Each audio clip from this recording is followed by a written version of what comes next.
2026년도 첫 예배인데 많은 계획들을 세우셨습니까? 네. 또 마음에 원하는 기대 제목들이 있으시죠? 올 한 해에 주님께서 돌보시는 은혜 가운데 그러한 마음의 계획들 뜻들이 주님 은혜 가운데 이루어지시길 주님으로 축복합니다. 우리가 많은 계획들을 세우는데 그 계획들이 더 중요하지만 또 하나님께서 우리에게 원하시는 부분들이 어떠한지를 또 이것을 올바르게 보는 것도 너무 중요하죠. 이런 말이 있습니다. 개혁교회는 개혁되어야 한다. 개혁되지 않는 교회는 더 이상 개혁교회가 아니다. 17세기 종교 지도자들에 의해서 이것이 많이 부르짖는 슬로건이었는데요. 왜 개혁되어야 될까요? 개혁되지 않고 고여있는 물을 썩습니다. 교회도 이러한 우리가 개혁되는 것, 자기 갱신이 멈춘다면 교회는 더 이상 생명력을 잃어버릴 뿐이고요. 매너리즘에 빠져서 딱딱한 화석화가 될 수밖에 없는 거죠. 그러면 교회는 교회로서의 본질을 잃어버릴 수밖에 없다는 강력한 경고인 겁니다. 우리 개혁교회의 전통이 온 것이 어디입니까? 우리 장로교회에서. 우리 장로교회는 개혁교회입니다. 그래서 개혁교회, 개신교회, 기독교를 뭐라 그럽니까? 한번 따라해 보실까요? 프로테스탄트. 네, 프로테스탄트. 잘 따라하기 힘들지만 들어보셨잖아요. 이게 프로테스탄트라는 것은 저항하다, 대항하다. 어디에 저항했습니까? 당시 부패했던 가톨릭에 저항하여서 교황의 권위가 아니라 어떤 종교의 권위가 아니라 성경으로 돌아가자. 본질로 돌아가자. 비본질이 아니라 성경의 가르침으로 돌아가자라고 부르셨던 것입니다. 그래서 이들은 종교개혁을 이루어냈죠. 많은 시간들이 걸려서 이루어내서 어떤 교리적인 것, 어떤 외부적인 틀을 마련했는데 그러다 보니까 결국은 교회의 성도들이 외부적인 틀은 개혁했지만 여전히 그들의 내면과 그들의 삶에서는 여전히 세속적이었다는 겁니다. 그래서 계속 부르셨던 것이 개혁교회는 개혁되어져야 된다. 이것은 무슨 말입니까? 교회가 말씀에 기록된 실천적인 삶으로 나아가야 된다는 거죠. 볼테르라는 사람이 이런 말을 했더라고요. 인간은 자기 형상으로 하나님을 만들었다. 굉장히 의미 있는 말이죠. 인간을 하나님께서 창세기에 자기의 형상대로 우리를 만드셨습니다. 그리고 우리를 하나님의 그 오묘하고 고상한 품격으로 우리를 이끌어가기를 원하셨는데 죄가 들어옴으로 인하여서 우리 인간이 개혁되어지며 개신되어지며 하나님을 찾아가는 것이 아니라 오히려 인간이 하나님을 자기 형상으로 꺼지고 내렸다는 거죠. 바울은 내가 그동안 가졌던 것은 다 내 선물과 같이 여기고 예수 그리스도 아는 것이 가장 고상하다고.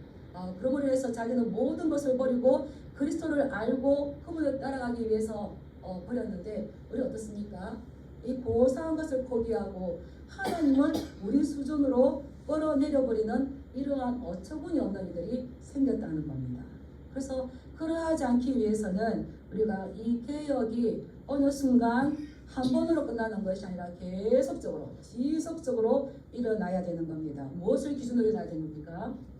오직 성경 이렇게 있잖아요. 하나님의 말씀으로. 그래서 성경이라는 거울을 항상 우리 앞에 들게 해야 됩니다. 우리의 어떠한 수정할 것, 우리 어떤 변화될 것들이 사람이 아니라 하나님의 말씀으로. 그래서 하나님께로 돌아가는 과정, 말씀으로 돌아가는 과정이 있어야 우리가 하나님에 대해서 오해하지 않고 교회 생활에 대해서 오해하지 않고 본질로 돌아갈 수 있는 줄 믿습니다. 오늘 이사야 선지자가 부르짖은 말씀도 이런 거예요.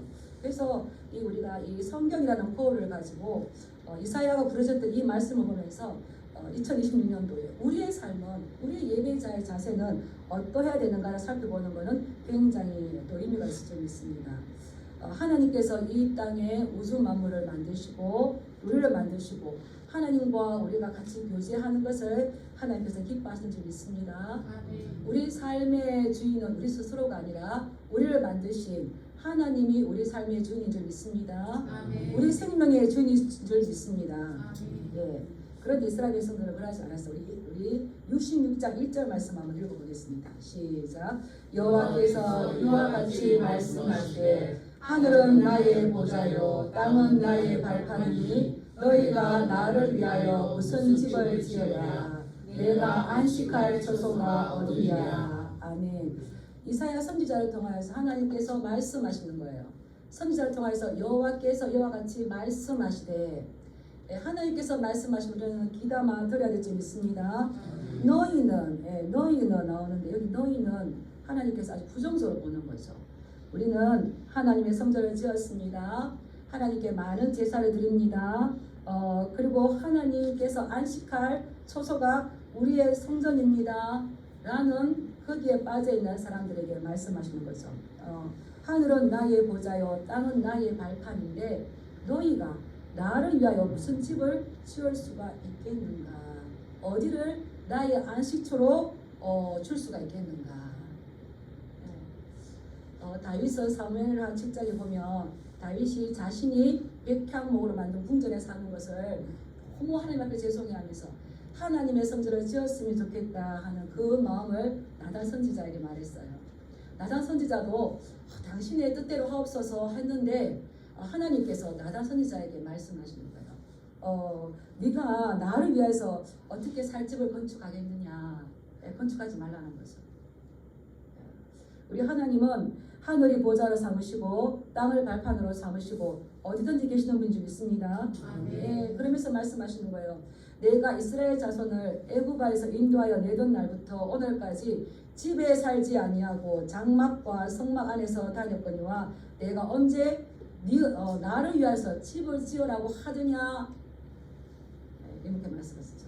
그래서 하나님께서 다윗에게 내가 너를 위해 집을 지어줄 것이고 영원히 너의 집이 보존되게 할 것이고 내 왕위가 여전히 경고할 것이다. 그래서 그 성전의 완성은 누가 하셨습니까? 사흘 만에 일으키셨던 예수님이 우리의 성전이 되시고요. 또 바울이 말했죠. 너희 몸이 하나님의 성전인 줄 알지 못하느냐. 하나님 얼마나 겸손하신 분이신지. 그랬는데 이스라엘 백성들은 이렇게 무수히 말씀하시고 또 자신들이 이스라엘 덕분을 여겼던 다윗을 통하여 말씀하시고 이런 것들을 이 언약을 잊어먹었어요. 그래서 이 예배라는 본질을 잊어먹어버리고 이제 1장으로 가서 보면 무수한 재물을 많이 드려요. 무수한 재물을. 1장 11절에 보면 너희 무수한 재물이 내게 무엇이 유익하뇨. 우리가 예배는 왜 드리겠습니까? 하나님께서 제사는 왜 드리라고 하셨을까요? 레위기에 보면 제사가 많이 나옵니다. 번제, 화목제, 소제, 속건제, 속죄제 다 무엇을 가지고 나갑니까?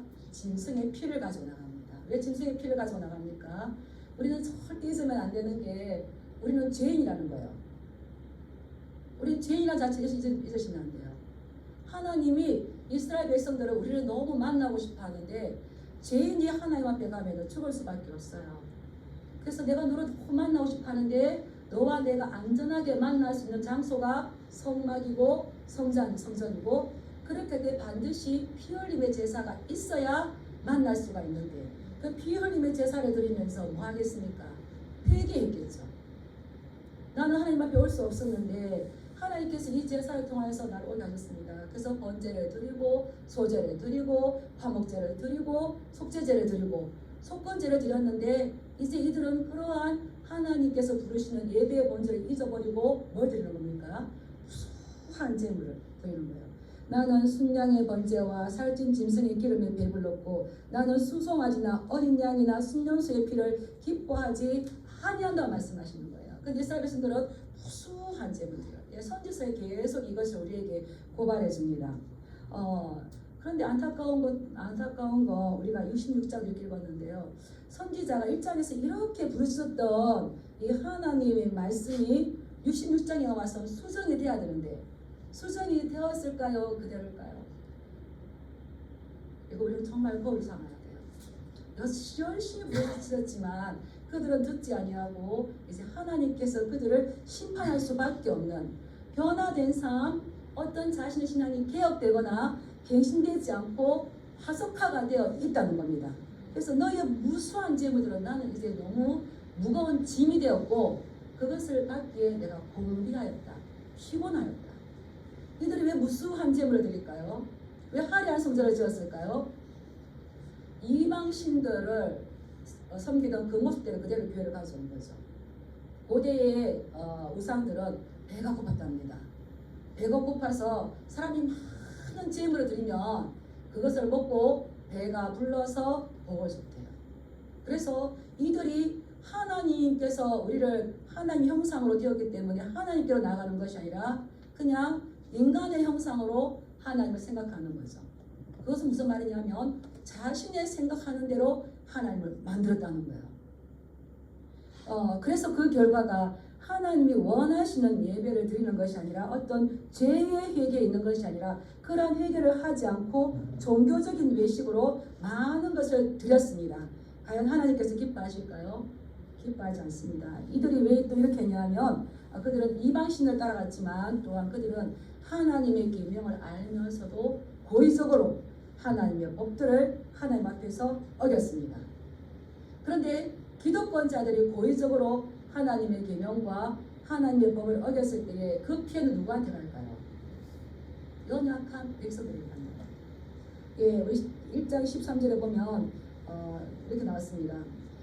너희가 대회로 모이는 것도 내가 했는데 성회와 아울러 악을 행하는 것을 내가 견디지 못하게 하노라. 이들은 성회를 통해 하나님께 예배를 드렸어요. 그리고 뭐합니까? 악을 행하는 겁니다.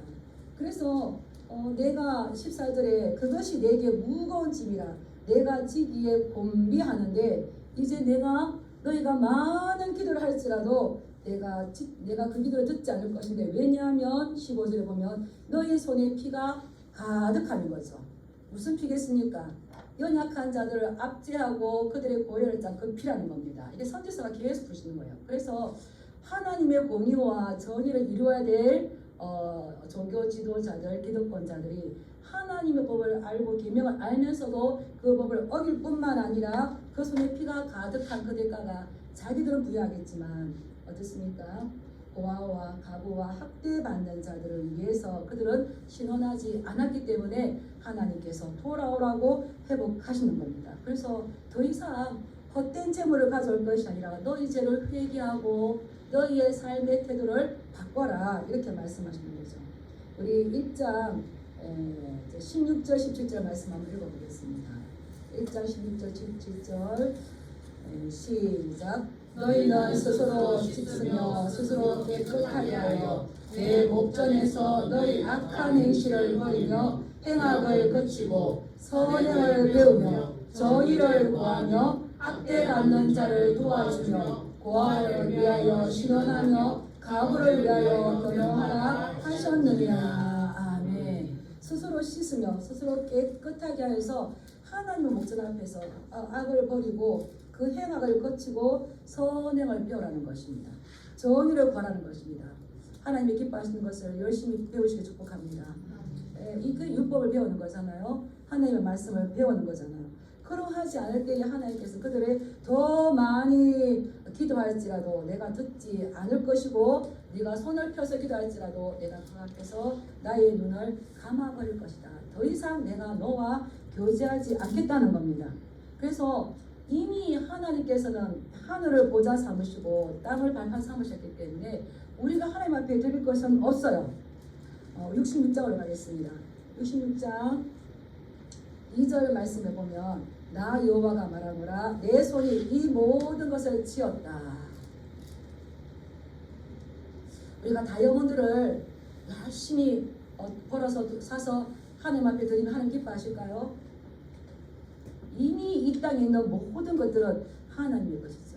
그래서 하나님은 하늘에서 다 푸고 보시면서 심판하시고요. 또 판단하시고요. 그 다음에 이 모든 것들을 가지고 이제 최종적으로는 심판하실 것이죠. 그래서 우리는 우리의 어떤 것으로 화려한 성전을 지었다고 해서 내가 많은 재물을 드렸다고 해서 하나님의 마음을 돌이킬 수 없는 겁니다. 이러한 잘못된 예배자들의 마음은 어떨까요? 우리가 하나님 앞에 뭔가 드림으로 인하여서 하나님 앞에 받을 것이 많다.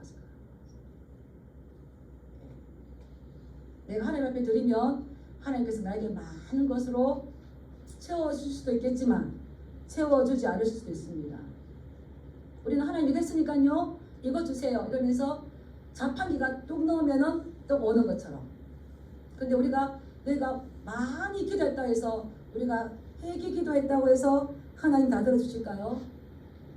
아니에요. 하나님이 원하시는 건 뭡니까?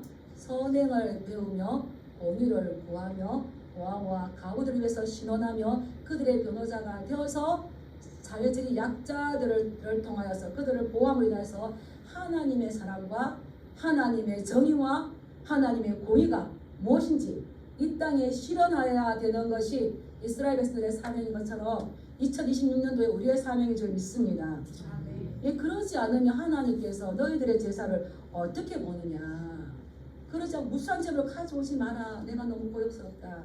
그런데 그러하지 않고 돌이키지 않고 회개하지 않고 하나님 앞에 들이미는 그 기도, 그 제사는 하나님께서 죄를 짓는 것과 다름이 없다고 말씀하십니다. 우리 66장 오늘 넘어가서 3절 말씀 보겠습니다. 3절 시작. 소를 잡아 드리는 것은 살인함과 다름이 없이 하고 어린 양으로 제사 드리는 것은 개의 목을 꺾음과 다름이 없이 하며 드리는 예물은 돼지의 피와 다름이 없이 하고 분향하는 것은 우상을 찬송함과 다름이 없이 행하는 그들은 자기의 길을 택하며 그들의 마음은 가증한 것을 기뻐한즉. 예, 하나님께서 이러한 것들을 죄라고 말씀하시죠. 그래서 이것은 너희가 드렸지만 오히려 내가 고육스럽다, 내가 내게 무거운 짐이다 했던 것처럼 오히려 이런 것들은 하나님 앞에서 기뻐하는 것이 아니라 하나님께서 불쾌감을 일으키도록 하는 것이었어요. 소를 잡아 드리는 것은 뭐라고 그랬습니까? 살인. 너희 손에 피가 가득하다. 그들이 성회로 모여서 예배를 드렸으면서 어떻습니까? 악을 행한다고 그랬잖아요. 무슨 악을 행하겠습니까? 예, 이 사에서 보면 너희가 가옥에 가옥을 더하며 전투에 전투를 더하며 그 가옥과 빼앗은 전투가 누구의 것입니까? 너희 악한 자들. 예, 그 피, 예, 그래서 살인하는 것과 같다. 속죄 제사를 드리러 갔을 때에 여러분 어떻습니까? 이 제사 드릴 때에 나의 죄를 짐승에게 전가해서 회개했어요. 회개했는데 그들은 밖에 나와서 어떤 거 하는 겁니까? 제사 드렸던 그 손을 가지고 사람을 때려서 죽여서 그들의 것을 자기의 것으로 만드는 거예요. 누가 보긴다는 겁니까? 하나님 보신다는 거죠. 어린 양으로 제사 드리는 건 뭡니까? 개의 목을 꺾는 것과 같다고 했어요. 개는 부정한 짐승입니다. 이 부정한 짐승 하나님께 바쳐서는 안 되죠.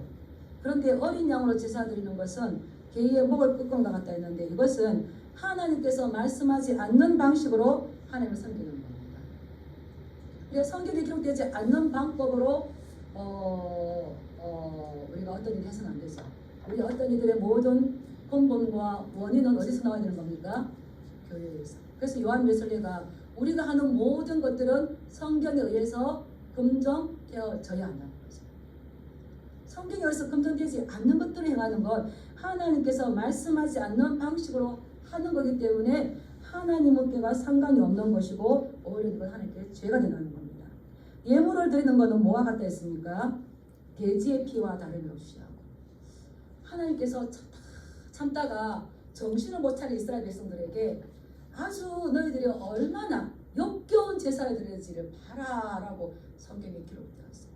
아마 이 본문 말씀 여기에 있는 줄을 처음 읽으신 분도 계실 거예요. 왜 그렇습니까?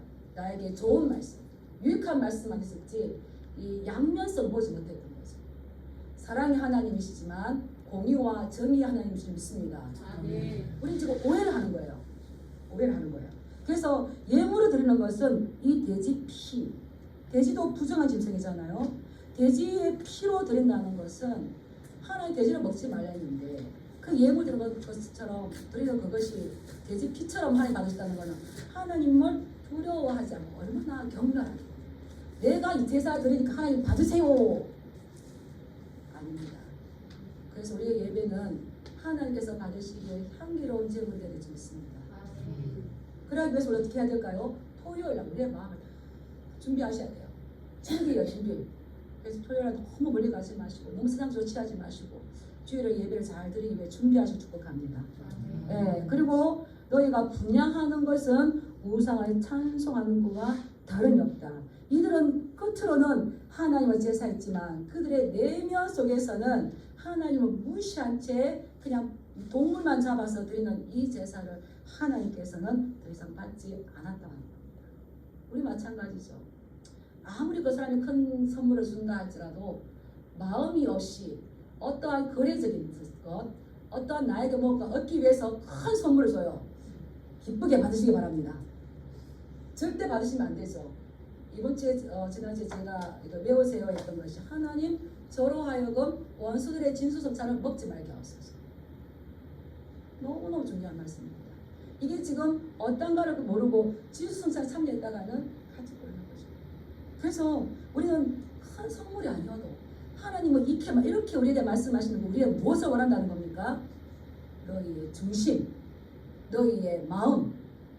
근데 우리가 어떻게 해야 됩니까? 큰 거, 많은 거. 이거는 이사야서 66장에만 나오는 게 아니라 미가서, 아모스, 말라기서에 계속 나와요. 여러분도 잘 아는 저는 말라기서 말씀을 가져왔습니다. 말라기서 1장 10절 말씀에 만군의 여호와가 이르노라 너희가 내 제단 위에 헛되이 불사르지 못하게 하기 위하여 너희 중에 성전문을 닫을 자가 있었으면 좋겠도다. 내가 너희를 기뻐하지 아니하며 너희가 손으로 드리는 것을 받지도 아니하리라. 마음이 없는 제사, 회개가 없는 제사, 악을 버리고 돌이키지 않는 제사 아무리 많이 들었다 할지라도 차라리 하나님의 성전문을 닫았으면 좋겠다. 왜 그렇습니까? 그들은 예배를 드렸다는 것으로 만족하기 때문입니다. 그래서 예수님께서도 말씀하셨잖아요. 마태복음 23장 17절에 보면 바리새인과 서기관들의 그 외식하는 그러한 제사를 해치라는 무덤과 같다고. 그래서 우리는 2026년도에 내가 어떠한 예배자의 자세를 가져야 될 것인가, 어떠한 제사를 예배해 오는가, 우리는 그 말씀을 가지고 우리의 심령을 먼저 깨끗하게 하고 또 우리가 내려놓을 것, 버릴 것 버리고 말씀의 본질로 돌아오는 이 한 해가 되시길 주님으로 축복합니다. 그들은 그렇게 쉽게 자기를 택했지만 하나님께서 그러한 자들에게 또 하나님께서도 택하십니다. 그래서 하나님은 오래 참으시는 분이시죠. 참고 천년을 하루같이 참으시는 분이십니다. 그러나 우리가 기억해야 할 건 하나님께서는 영원히 참는 분이 아니신 줄 믿으시길 축복합니다. 네, 우리 4절 말씀 한번 읽어보겠습니다. 시작. 나 또한 유혹을 그들에게 택하여 주며 그들이 무서워하는 것을 그들에게 임하게 하리니 이는 내가 불러도 대답하는 자가 없으며 내가 말하여도 그들이 듣지 않고 오직 나의 목전에서 악을 행하며 내가 기뻐하지 아니하는 것을 택하였습니다 하시니라. 아멘. 하나님께서 이제 택하신다는 거예요. 이 3절의 아래 보면 그들은 자기의 길을 택하며 그들의 마음은 가증한 것을 기뻐한다. 그리고 밑에 한번 보세요. 3절에 보면 그들은 자기의 길 뭡니까? 하나님을 찾는 대신에 자기들이 원하는 것을. 그리고 가증한 것을 기뻐한다는 건 자기 중심적인 예배를 위해서 자기를 기뻐하는 거예요. 예배의 주인은 누구십니까? 하나님이십니다. 우리 마음에 들든 들지 않든 이게 중요한 것이 아니라 누구 보시기에 그 예배가 드려지는 겁니까? 우리 자꾸 보는 걸로 가다 보니까 이 본질에서 떠나버려요. 그들은 자기의 길을 택하며 그들의 마음은 가증한 것을 기뻐합니다. 그래서 바울은 디모데에 그랬죠. 그들은 쾌락 사랑하기를 하나님 사랑하는 더 즐거워합니다. 그때 종말에 고통에 따른다 말씀하지 않았습니까? 그런데 이제 하나님께서 그들이 그렇게 자기가 택한 만큼 나는 그들을 징벌할 것이고 그들을 처벌할 것인데 그들을 무섭게 심판하실 이유가 뭡니까? 그들이 유혹을 택하기 때문이에요. 말씀 택하는 것이 아니라 자기의 좋아하는 것 택하기 때문이에요. 그래서 뭘 준다는 겁니까? 그들이 원하는 것이 아니라 그들이 무서워하는 것을 그들에게 임하게 하리니 왜냐하면 이는 내가 불러도 대답하는 자가 없으며. 왜 불렀을까요? 돌아오라는 거죠. 숱하게 선지자를 불러서 돌아오라는 말이 뭡니까? 슈브, 회개하라는 말이에요. 근데 이스라엘 백성들은 선지자의 말을 들었습니까? 선지자를 죽였습니까? 선지자의 말을 듣기보다 선지자를 죽였습니다. 이사야도 죽였고 예레미야도 구덩이에 빠뜨리게 하고 선지자들 죽어나갔죠. 내가 불러도 대답하는 자가 없으며 내가 말하여도 그들이 듣지 않고 오직 나의 목전에서 악을 행하며 내가 기뻐하지 않은 것을 택하였기 때문에 나 또한 너희들에게 유혹을 택하게 하며 너희가 무서워하는 이들을 너희에게 줄 것이다. 하나님은 다 알고 계실까요? 모르고 계실까요? 알고 계셔요. 하나님께서 모세에게 이스라엘 백성들에게 이렇게 했어요. 그들이 나를 10번이나 나에게 내 말을 거역했다 그랬어요. 예, 하나님은 세고 계실까요? 안 세고 계실까요? 세고 계시는데 우리는 내가 하나님을 나의 형상으로 만들어 버렸기 때문에 내가 기뻐하고 내가 즐거워하면 하나님도 좋아하실 거라는 오해를 하는 거죠. 오해를 깨뜨리시 축복합니다. 저는 많은 신앙인들이 하나님을 오해하는 걸 봐요. 말씀을 오해하는 걸 봐요. 그 결국은 뭐겠습니까? 그들의 유혹을 주며 그들의 무수한 걸 주는데 그들은 뭐라고 했습니까? 그 유혹인 줄 모르고 무수하는 건지 모르고 동동동동 따라간다는 겁니다. 하나님께서 기다려주시고 하나님께서 참아주시고 하나님께서 말씀하실 때 이것이 은혜인 줄 믿으시고 하나님의 말씀을 들었는데 깨닫지 못한다. 회개하시 축복합니다. 이사야 선지자에게 주셨던 말씀, 이사야 선지자는 보아도 보지 못하고 들어도 깨닫지 못하는 삶을 줬어요. 근데 보고 깨달았을 때는 돌이킵니다. 보아도 듣지 못하고 깨달아도 깨닫지 못하는, 들어도 깨닫지 못하는데 예수님께서 70일의 전도대를 파송하고 난 다음에 뭐라고 하십니까? 보고 듣는 너희는 복되도다. 들었느냐 듣고 깨달았느냐, 이것이 우리의 살 길인 줄 믿습니다. 깨달은 자는 분명히 하나님을 볼 때 회개할 수밖에 없습니다. 회개가 우리의 미래고 회개가 우리의 소망입니다. 우리 대한민국에 살아가야 될 앞길이 어떻게 해야 될까요? 정치적인 게 아니죠. 하나님께서 이스라엘 백성들을 징벌하실 때 외부적인 세력을 가지고 치셨습니다. 우리에게 뭘 하기를 원하시는 겁니까? 말씀으로 돌아와서 회개해서 성도의 옳은 삶을 살기를 원하실 때에 하나님께서 평강의 왕이신 그 주님께서 우리나라의 평화를 지켜줄 줄 믿습니다. 네. 그런데 하나님은 그러한 가운데서도 이 말씀을 지키는 자에게 어떠한 말씀을 주시는지 우리 이사야 65장 17절 18절 말씀 한번 보겠습니다. 이사야 65장 17절 18절 말씀. 네. 같이 한번 읽겠습니다. 시작. 보라, 내가 새 하늘과 새 땅을 창조하나니 이전 것은 기억되거나 마음에 생각나지 아니할 것이라. 너희는 내가 창조하는 것으로 말미암아 영원히 기뻐하며 즐거워할지니라. 보라, 내가 예루살렘을 즐거운 성으로 창조하며 그 백성을 기쁨으로 삼고. 지속적으로 성경은 총말의 심판에서 말씀하셔요. 새 하늘과 새 땅을 창조하실 때에 이전 것은 기억되지 아니하게 할 것이고 너희는 예루살렘으로 하여금 즐거운 성으로 삼고 그 백성은 기뻐할 것이다. 이 예루살렘은 무엇을 상징합니까? 교회를 상징하는 거죠. 교회를 상징하는 거죠. 그러한 가운데서도 믿음을 지킨 자에게는 새 하늘과 새 땅이 왔을 때에 하나님께서 그들에게 즐거움과 기쁨을 줄 것인데 66장 24절 한번 가보겠습니다. 66장 24절 같이 읽겠습니다. 시작. 그들이 나가서 내게 패역한 자들의 시체들을 볼 것이라. 그 벌레가 죽지 아니하며 그 불이 꺼지지 아니하여 모든 혈육에게 가증함이 되리라. 아멘. 그 벌레가 죽지 아니하고 불이 꺼지지 않는 건 뭐겠습니까? 지옥 불모습. 성경은 지속적으로 우리가 선택해서 하나님의 말씀을 따라가지 않으면 우리에게 선택이 있겠지만 그 선택에 대한 결과의 몫은 누구의 것이라는 겁니까? 성경은 지속적으로 그런 거라서 돌아오라, 내 말을 들으라, 회복해라, 어디다 다 기록해 두셨습니까? 하나님의 말씀에. 그래서 아모스 3장에 여호와께서 선지자를 통하여서 말씀하지 아니하시고는 그 비밀을 행하지 않는데, 비밀인 것이 아니라 어디에 다 기록되어 있는 것입니까? 하나님의 말씀. 저는 우리 말씀 가운데에서 주님의 돌보심 받을 축복합니다. 그 주님의 더 사랑받으실 축복합니다. 이렇게 반대적인 걸 알아야 정말 소중한 게 무엇인지 알잖아요. 이게 두려운 게 아니라 하나님을 따르고 하나님을 사랑하는 자에게는 앞에 심판이 우리와 상관이 없는 줄 믿습니다. 그러나 아무리 교회 안에 머물렀지만 하나님을 두려워하지 아니하고 하나님의 말씀을 경외하지 아니하고 그분의 의도와 의도를 깨닫지 못한다면 우리 좀 곤란하다는 거죠. 근데 하나님께서 이러한 상황 가운데서도 내가 돌보는 백성이 있다고 말씀하십니다. 돌보는 백성. 우리 2절 말씀 한번 읽어볼까요? 2절 66장 2절 말씀을 읽겠습니다. 시작. 나 여호와가 말하노라. 내 손이 이 모든 것을 지었으므로 그들이 생각하느니라. 물은 마음이 가난하고 심령에 통해하며 내 말을 듣고 떠는 자 그 사람은 내가 돌보려니와. 내가 나를 땅에 성전을 짓겠다고, 땅에 안식처를 짓겠다고 그런 말 하지 말아라. 내가 이 땅에 있는 모든 것을 지었기 때문에 하나님은 이 땅 모두 자체가 하나님의 임재로 충만하고 이 모든 자체가 하나님의 성전인 줄 믿습니다.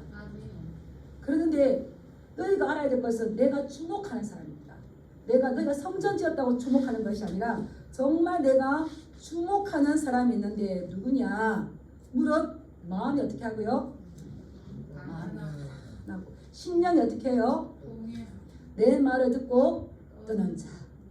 예, 이거는 예수님께서 시편 말씀도 많이 인용하셨고요. 이사야 말씀도 많이 인용하셨습니다. 어디에 나오는 말씀과 연결되는 것 같습니까? 산상순.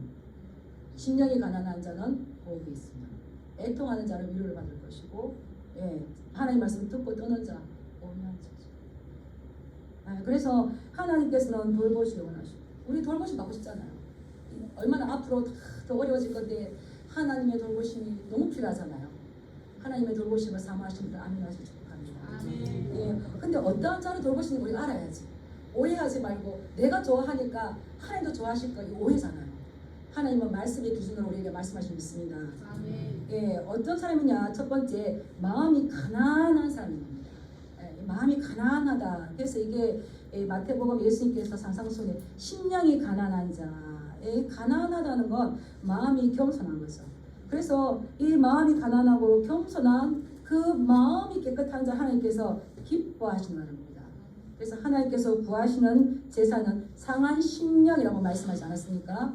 앞에서 하나님이 불러도 듣지 아니하고 불러도 돌아오지 아니하고 말씀을 듣지 아니하던 그런 교만한 자들과 다르게 이들은 나는 하나님 앞에 죄인이며 하나님의 은혜 없이 있으면 내가 도무지 하나님 앞에 설 수가 없는 자임을 깨닫는 자들이죠. 저는 한 번씩 제 마음에 교만이 들어올 때가 있어요. 그냥 이만 하면 되겠지. 그리고 그냥 이렇게 하면 되겠지. 그러면 제가 바짝 엎드립니다. 왜 그렇습니까? 하나님은 마음이 가난한 자, 겸손한 자. 그러고서 기도합니다. 하나님, 저는 겸손을 모릅니다. 우리 속에는 자꾸 뭐가 올라옵니까? 자아가 올라오고 있습니다. 저에게 겸손을 가르쳐 주세요. 예수 그리스도의 겸손을 가르쳐 주세요. 우리는 겸손을 몰라요. 알 것 같죠? 성령을 배우지 않으면 몰라요. 우리에게는 이게 누가 계십니까? 성령님 계셔요. 가르쳐 주시는 거예요. 그래서 고개가 뻑 들어지면 아니다. 그러니까 패망이 되죠. 교만은 패망의 성공이라고 했잖아요. 그래서 하나님, 저에게 주님의 겸손을 가르쳐 주세요. 주님의 그 온유하심을 가르쳐 주세요. 우리 성도님들 기도하시기 바랍니다. 그래서 늘 마음이 겸손하고 낮은 자의 위치에서 내 힘과 내 노력과 내 의지로 아무것도 할 수 없고, 제가 이렇게 이전 다달에 설 수 있는 것도 뭘까요? 아이고, 한 5년 6년 목사했으니까 설교 아니죠. 따라서 하나님의 은혜 없이는 그냥 아무것도 할 수 없다. 그거 철저하게 느끼셔야 돼요. 그래서 항상 이 가난한 마음으로 오셔야 돼요.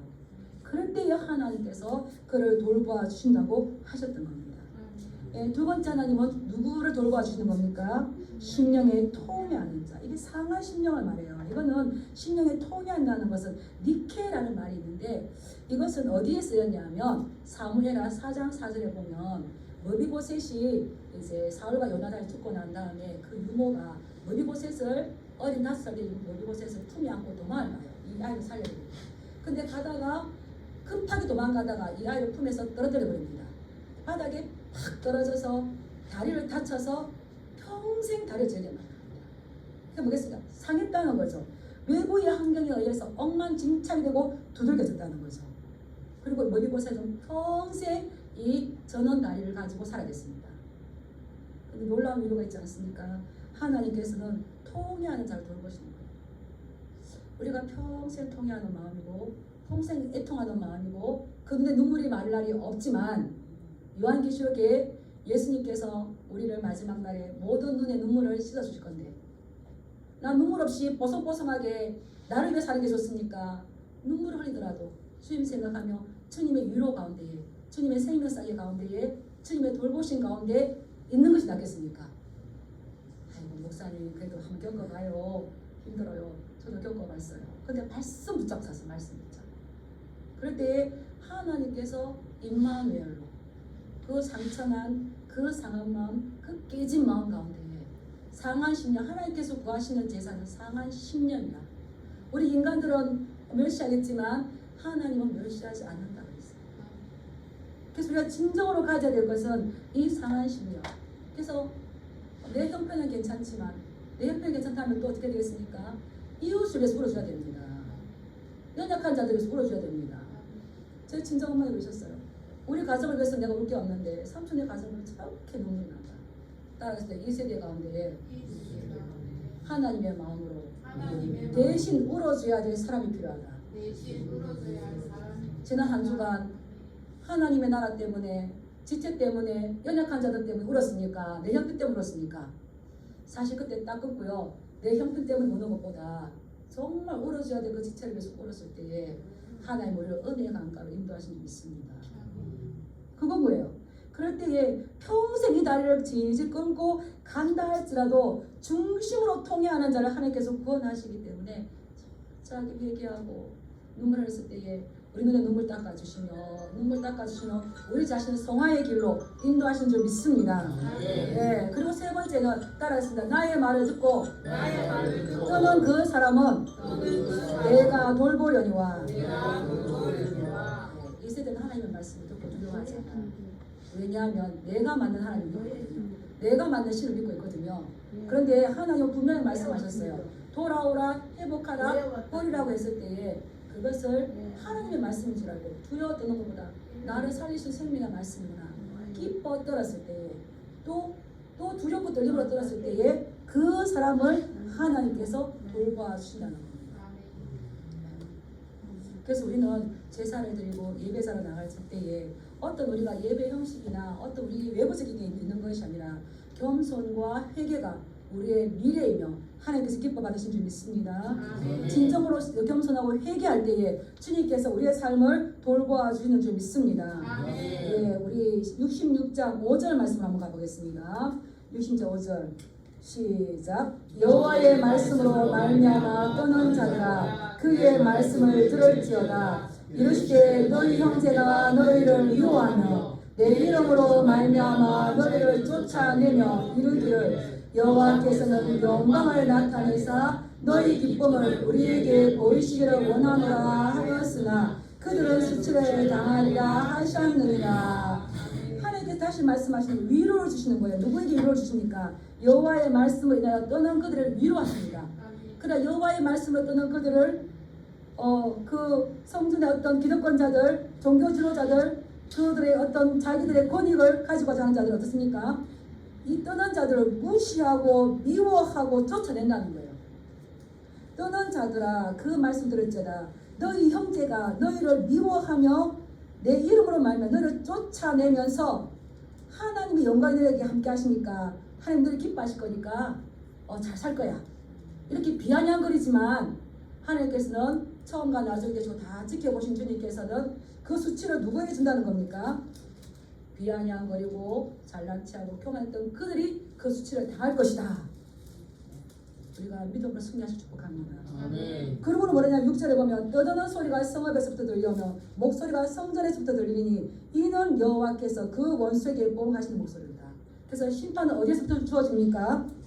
목소리가 성전에서부터 떠드는 소리가 이 비명 지르는 소리가 이 무너지는 소리가 어디서 난다는 겁니까? 성전에서. 이거는 왜 그렇습니까?